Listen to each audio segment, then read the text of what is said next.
Here we are back again. I know we took a week off, but we're back. UBA Real Talk is in the building. My trusty sidekick, Joe Algieri, is not here today, but I am joined by the one and only Gordon Pepper is in the building.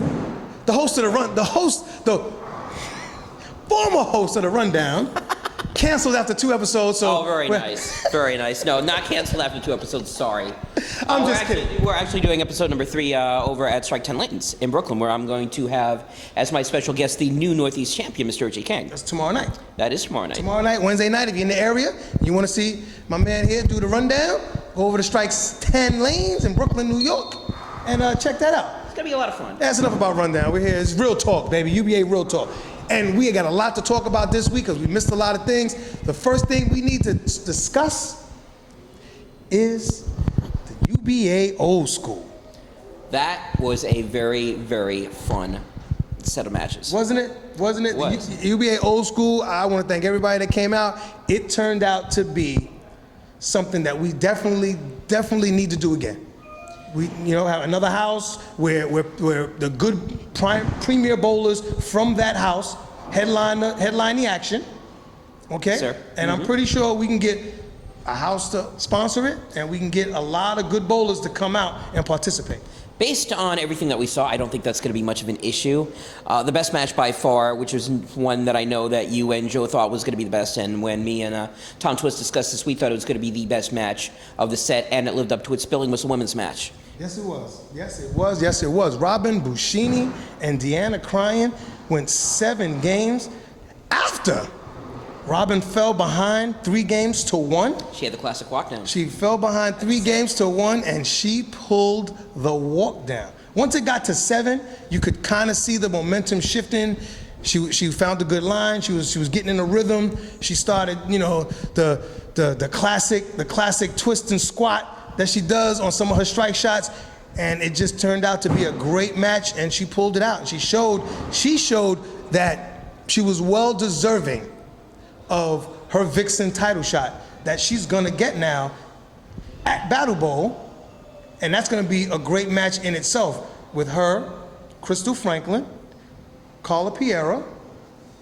Yeah, she is the current Vixen champion, Carla Pereira. Carla, the current champ. And then there may be a 4th person. There could be a Marissa Lamb, who currently has the money. I got money in the bank. Ain't no maybes. I got it from a reliable source that she is indeed using her money in the bank, and this will be a fantastic 4-way at Battle Bowl. I think it's gonna be a lot of fun. I think that match is gonna be great. The walk down could not have happened though without some help from Deanna Cryan herself in that 5th game. 10th frame. Okay. Deanna Cryan needs the first strike. If she gets it, it's all over. Robin has got her stuff in the car, putting on the ignition, about to send Joe over, having Joe come over and get the rest of her stuff to put in the car. Waiting for her to go. All of it. Probably all of it at that point. However, what Deanna Cryan wound up doing is first ball buried 7-9. The Malik would be what, an 8-10? 8-10 would be a Josh Malik, yes. So this would be the reverse Malik, which would be the 7-9. Robin Buschini strikes out. She takes game 5. Game 6 was all Robin Buschini. Deanna Cryan started falling apart. She started having makeable opens. And then 7th game, it was close, but Robin Buschini pulls it out at the end, and that is why she's going to Battle Bowl. She beats up Deanna Cryan, and she also beat Nikki Van Gordon in 7 games. Yeah. So these are 2 of the tougher women on the UBA tour. So for people saying that she doesn't deserve a shot, yes, she does. Yeah, she definitely showed that she deserved a shot, and people that complained about it, I mean, it is what it is. You know what I mean? Listen, they created an avenue for some of the better female bowlers that maybe they couldn't make the qualification matches or what have you, and it was short. The list was short. There weren't that many women on the list to start with, so they gave them another avenue. Listen, you make a video, and if your resume lives up to the video, then we'll get you in there, and she got in, and she made the most of it. So it's one of the things that we discussed before anybody says, well, fix, or somebody brought somebody in, or somebody had a girlfriend, or whatever. Here's the situation. Joe and I gave you months to put something together. Robin Buschini put in the video. She was the only person at that point to put in the video. I'm glad now there's a lot more interest in the women's title. Now you have women that are going to be coming across, and hopefully between now and when the series kicks off again in September, we can, shall we say, sweeten the pot a little bit in terms of some different things. But at that point, she was the only bowler, which means that for any other woman out there, if you put in a video, you could have been there, but you're not. So there shouldn't be any crying about it. That's all. That's all I got. If you're crying, you've got no one to blame but yourself. Very true, very true, very true. Like I said, exciting match. Robin was victorious, and now she's on her way to Battle Bowl. But UBA Old School had several matches that day. The only other one being as close as that particular match, I think, was the Navarro-Chris Williams match.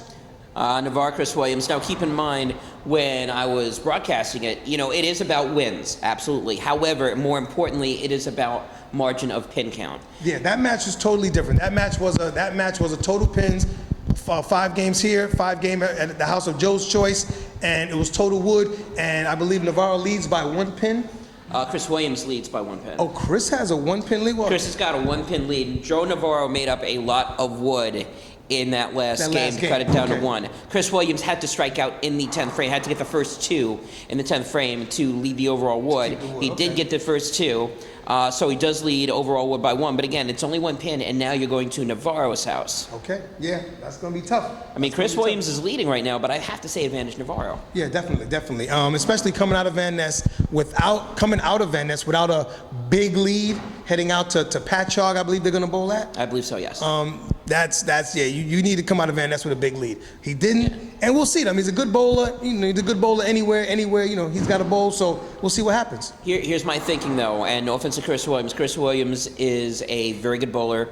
He's fantastic in Van Ness. He's got a couple of 8s over there in Van Ness. One of them is posted up there on the wall. But Joe Navarro has that extra gear that he can kick it in when he needs to. Mm-hmm. I didn't see it from Chris Williams. Chris Williams had a chance to build an insurmountable lead, or at least a nice big lead, going down to Joe Navarro's place. He didn't do it. He opened the door. He got very sloppy in the games 4 and 5.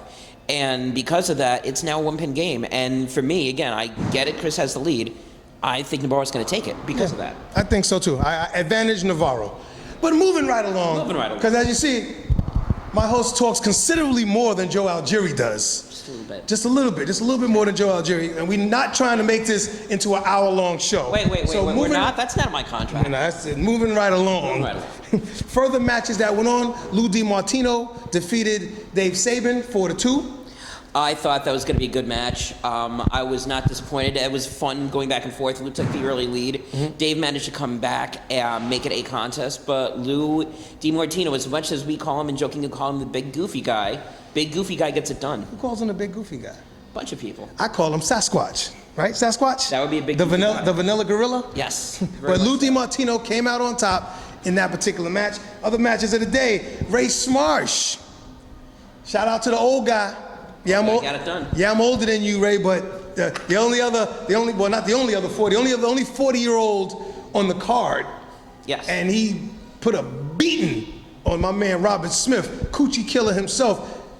Sheesh, he caught a nice little beating. Way to beat up on the young guys, Ray. I like that. What beatdown was worse? You want to go real talk? Let's do a little real talk. What beatdown was worse? The beatdown that he got from Ray Smarsh, or the beatdown he's probably going to get from the person that was with him on the very, very long drive all the way back to South Jersey? No comment. Didn't think so. No comment. I'm gonna leave people's girlfriend issues alone. It is what it is. You said it. I didn't say it. Sorry, man. Listen, I'm gonna leave those issues alone. Also getting swept in a house in the Bronx was our man Theo. What happened, Theo? I don't know what happened, Theo. You said I belong here. I'm up for this. I'm not overmatched. 4-zip. Brian Paul, the Hit Squad, my 3rd favorite team in the UBA. I love you guys. My man Theo caught a beating from my man Brian Paul. To give Theo credit, some of those matches were close. Some of those matches were because of missed opportunities late in the game. And I will give Theo a lot of credit. I think he's going to learn from this. He kept it close. Okay. I think he definitely kept it close. I think he's going to get better. I think this is only going to help him. But it also solidifies how dangerous Brian Paul is and how dangerous I think he's going to be. We'll discuss more about that later on in the show. Definitely. But it's going to be a lot of fun. Definitely a force to be reckoned with, and we will be seeing more of Brian Paul and his money in the bank. That's right. Very Picture soon. the briefcase right Very here. soon. I'm Now, doing my Brian Paul imitation. I've got the briefcase.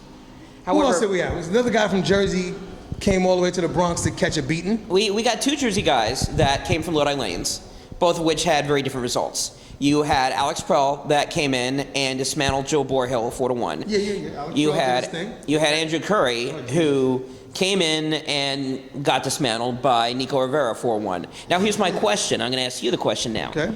Both Alex and Nico both came in saying they had something to prove. They wanted to make themselves on the big stage. How much shall we say of a big stage, or how much of a splash do you think that they made? How much notice do you think that they gave? I think Prell, coming from Jersey out there, made a bigger splash because he basically, to a lot of people, is unknown in the UBA. Nico is relatively unknown. He's been to a few UBA events, and he's both good, even out in Jersey. But Van Ness is his home. His name is all over the wall at Van Ness. That's true. You know what I mean? If he'd have laid an egg in Van Ness, that would have exactly been that. No pun intended about laying an egg in the nest. You know, but that would have been. But I think Prell made the biggest statement. Nico did his thing. He did really well. But I think Prell was the bigger splash than Nico. 258 Alex Pro out of the gate pretty much set the tone for the whole entire match. Yes, it did. And that's basically the rundown of Last Team Standing. Oh, I'm sorry. One additional match occurred at Last Team Standing after it was all said and done. Oh, let's hear about this. This could be why I'm the special guest here today, by the way. My trusty sidekick, who's not here today, decided that it was in his best interest at Van Ness Lane, his house, to call me out again. And like I tell everybody all the time, never been a bowling bully. I'm not that good. But I'm tired of these 190 guys calling me out. So I proceeded to beat fire out of Joe Algieri, 3-1. He did win a game, but that was the game. That was very nice of you, by the way. I thought that was very nice of you. Wasn't nice. It was one of the. Yeah, listen, I threw 3 splits, shot a 170, and he shot a 180 something, 190. Now let me ask you something. During the broadcast, because I was doing some interviews while you were having that match, during the cast, I thought I saw a pin in the middle. It sort of looked like a 5-pin. That was there. You know and what? I sort of saw a ball that Joe Algieri threw, and it sort of went a little wide. I specifically remember Asking about that? Joe Algieri missing a 5-pin. Did he really? I don't want to hear you got powdered and nobody saw it. I don't want to hear you got powdered in Maryland and oh yeah, I got powdered. No, I don't want to hear it. You know, we will be bringing this powdering to a video camera near you soon, Mr. Algieri. You owe us for a missed 5-pin and you're going to get it. How does that If he sound? comes back from Maryland, the only thing that I can see right now is a milk carton with his face on it because he's not here. But I am. And we will talk more about some other stuff happened, including a certain event that happened last Sunday that I think some people are still talking about. Yeah. Sunday passed, Last Team Standing. We'll talk Very about interesting event, and we will get to that after these messages. We're going to pay some bills, and we will be right back, right here on UBA Real Talk. Buddy's Pro Shop. Videos by bowlers, for bowlers. Back, UBA, we're right back here, UBA Real Talk.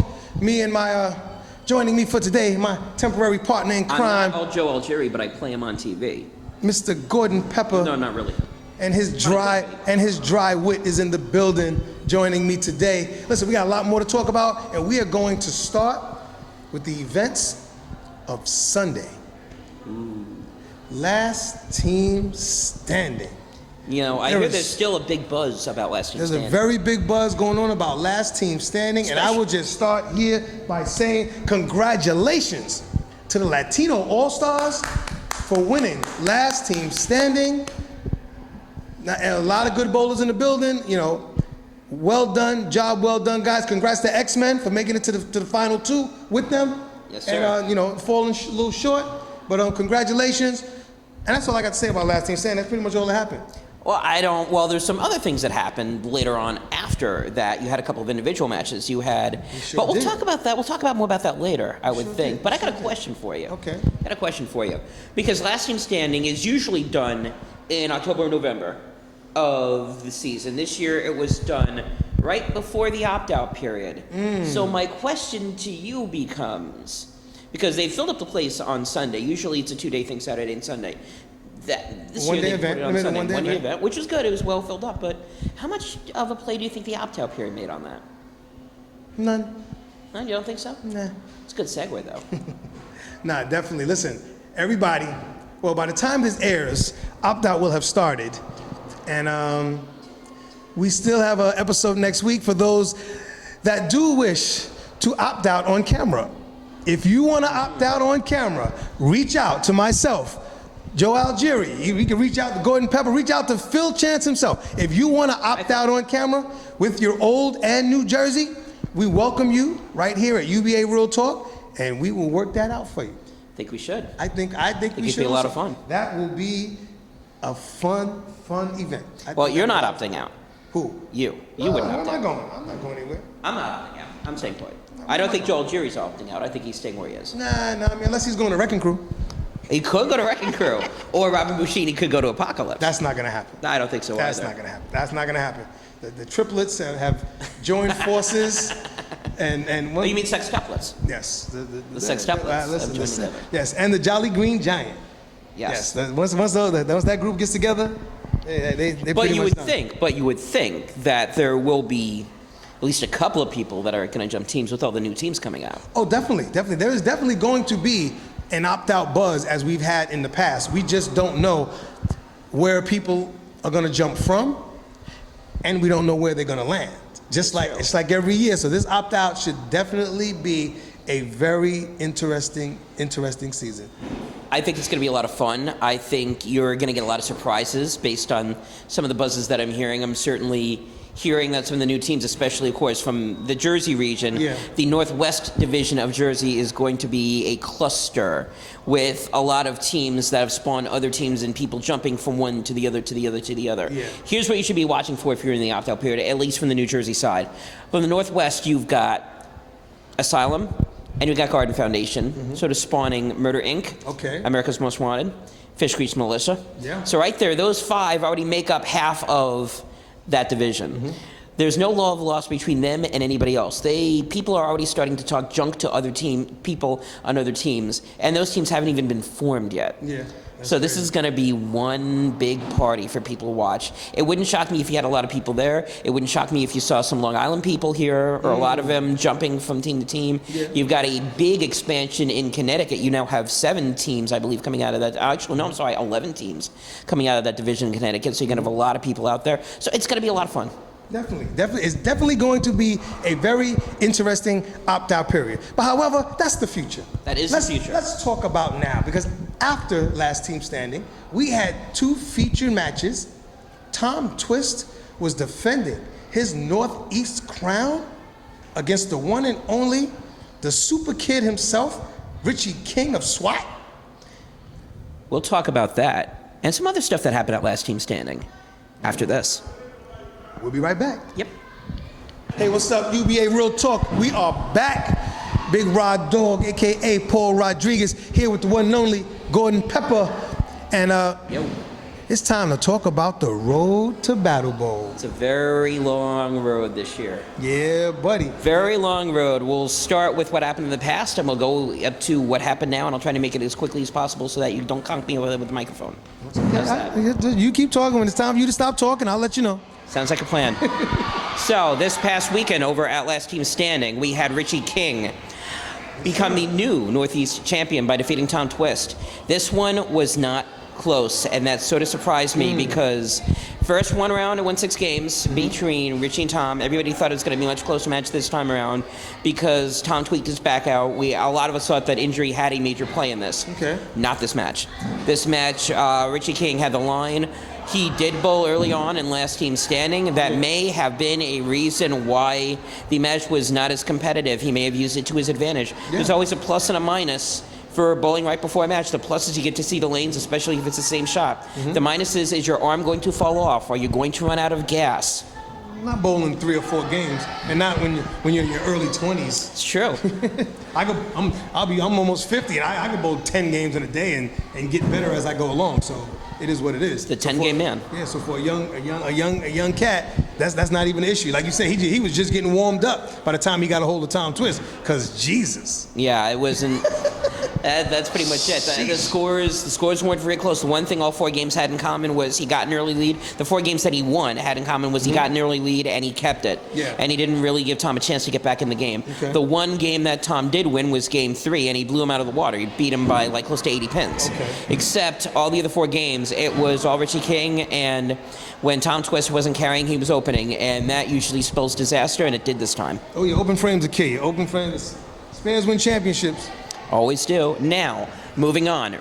Watching that match is one Brian Paul. Yes, sir. First of all, he bowled at last team standing. I got money in the bank. He does have money in the bank, and he's got a little briefcase. Yes, he does. Yes, sir. He watched that match very intently, or at least the first game of it before he had to go. But he will get the winner. In this case, the winner is Richie King. So he gets Richie King. That will be not this weekend, 4th of July weekend, or whatever this gets aired. Bowler but City. It will be Bowler City the 12th. Bowler City is going to have a lot of matches coming up. That is on the 12th. The winner of that match will be the #1 contender and the challenger for Ed Schuler. That next weekend, Ed Schuler will be defending his world title at that point. The loser of that match. Now, if you win that match, whoever it is, either Ed Schuler or Richie King or Brian Paul, will be the new world champion, and they will have that on the way to Battle Bowl. Okay. So they will be the world champion, and they will see everybody fight it out between the Northeast and the Southeast, see who makes it there. Now, the weekend after that, you still have the Northeast title that you have to worry about. Whoever loses that match will be the Northeast title holder. However, they have to defend against Robert Smith. Why Robert Smith? He won the 3 the hard way match. Okay. So whoever goes at that point has to defend against Robert Smith. The winner of that match will be going to Battle Bowl as the Northeast champion. Okay. At that point, they will be meeting the winner of Dan McCaskill, who's currently the Southeast regional title holder. He also has to defend once before Battle Bowl. If he holds on to the title, it's McCaskill. If he loses, then whoever beats him will be going over to Battle Bowl representing the Southeast. A lot of bowling left to happen. July is going to be a very happening month over at Bowler City, not just for the playoffs, but also for the title holders. Okay. I'm glad you memorized all of that, because I'll be damned if I didn't know all of that. Now here's my question Good God. for you. Richie King, Brian Paul, who you got? Ooh. That's a tough one. 2 of your boys. That's a tough Two one. of your boys. That's a tough one. That's a tough one. SWAT. One from SWAT, one from DHS. It's a New York matchup. That is going to be a great match. I'm gonna have to go with I guess the sentimental favorite. I know him a little bit better. I actually sub on one of his teams in the wintertime. And there's 2 great bowlers. Anybody could win. I'm going with Brian Paul. His last name is Paul. How can I not go with him? All right, so now continuing on, we're going to continue on this little segment here. So you got Brian Paul. Brian Paul's facing Ed Schuler. Who do you got there? Oh my God, I'm not jumping ship. If my boy wins against Richie Smith, I'm sticking with him. How do I leave? All right, so once Richie Smith loses, you know what I mean, Richie King. Whoever that is, once we find him. Richie King. Either way, my man Brian Paul. I got Brian Paul. I got Brian Paul going to the top. All right, so then continuing this, Ed Schuler versus Robert Smith. Who you got?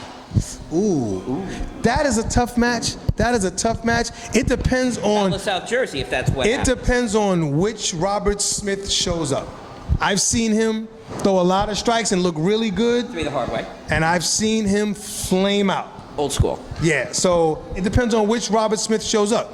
I haven't heard much. I hope Ed is out there practicing. I know I'm glad to see you back. I'm glad you're back, Ed. I'm glad you're healthy. He's a littler sexy. Yeah, a little skinny sexy now. A little skinny sexy. So that's a tough one. That's a pick 'em. I'll go with Ed Schuler. What the hell? He's the old. I'm old guy. I stick with the old guys. All right. He's older than Robert Smith anyway. I stick with the old guys. He's definitely older than Robert Smith. I'm going with him. All right, so you think we're going to see Ed Schuler and Brian Paul